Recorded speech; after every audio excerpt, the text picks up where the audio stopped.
Have you ever felt invisible? Like no matter what you do, no one notices you? Like you're giving your all, but the world doesn't care? If you've been in this place, feeling lost or unvalued, then this story is for you. It might change how you see yourself and your life. Once upon a time, in a small village surrounded by rivers and hills, there lived a young man named Daniel. Daniel had a small farm that had been in his family for generations. Every day he would wake before sunrise, toil under the scorching sun, and care for his crops. Yet no matter how hard he worked, the land barely yielded enough to survive. Daniel didn't just struggle with his farm, he struggled with himself. He constantly looked at others and compared himself. Why did his neighbor's crops flourish? Why did his friend's efforts always seem better than his own? Slowly, he began to undervalue himself. To feel accepted, Daniel followed others.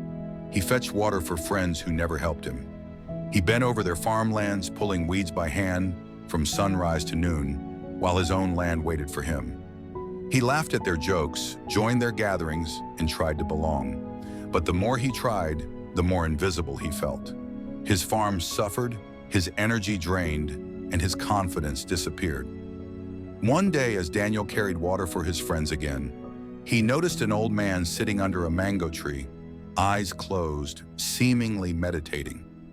This was the wise man of the village. Daniel had seen him many times before, but never spoken. That day, the old man opened his eyes. "Why do you carry water for others so often?"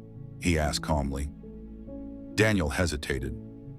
I just want to be part of their group," he whispered. The old man studied him for a long moment, then said, "I have a task for you. Take this empty jar, go to the river and fill it. Bring it back. Nothing more, nothing less." Daniel did as he was told. He carried the jar to the river, filled it, and returned. The task seemed simple, almost too simple.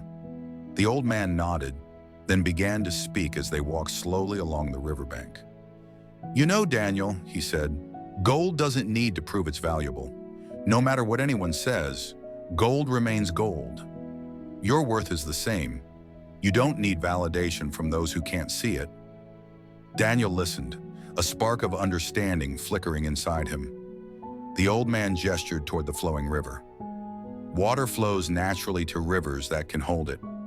Your energy, your time, your attention, let them go to those who appreciate it, not to those who spill it like the cracked cups you've been trying to fill." Daniel's mind raced. Every friendship, every effort he had wasted suddenly came into focus. "Lions don't roar for mice," the old man continued. "Don't waste your strength on people who will never respect it. Protect your power. Use it where it matters." Finally, the old man smiled gently and said, "My son, be a lighthouse, not a lifeboat. Shine brightly. Don't chase ships. Those meant for you will find their way.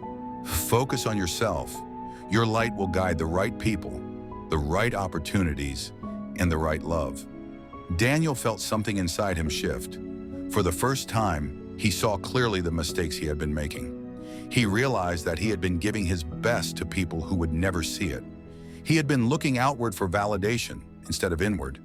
He had been afraid to stand alone, afraid to trust himself. That evening, as the sun dipped low, Daniel returned to his farm.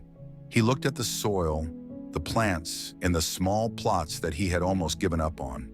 But now he felt something new: hope, determination, a quiet confidence. He began to care for his land with focus and intention, not to impress anyone, but to honor his own effort. He stopped running after people who didn't value him. He learned to say no, to protect his time and energy. Slowly, his crops began to thrive. Slowly, he began to see his own worth. Daniel understood something important. It wasn't about proving himself to others. It was about showing up for himself, about shining brightly enough that the right people and opportunities would naturally come. Dear listener, this story is to let you know you are enough. Stop trying to fill cups that are cracked. Shine like gold, flow like water, roar like a lion, and be a lighthouse. Focus on your own growth and value, and the world will follow. If this story touched your heart and reminded you of your worth, subscribe to Luxia Stories for more powerful life lessons and motivation to help you grow.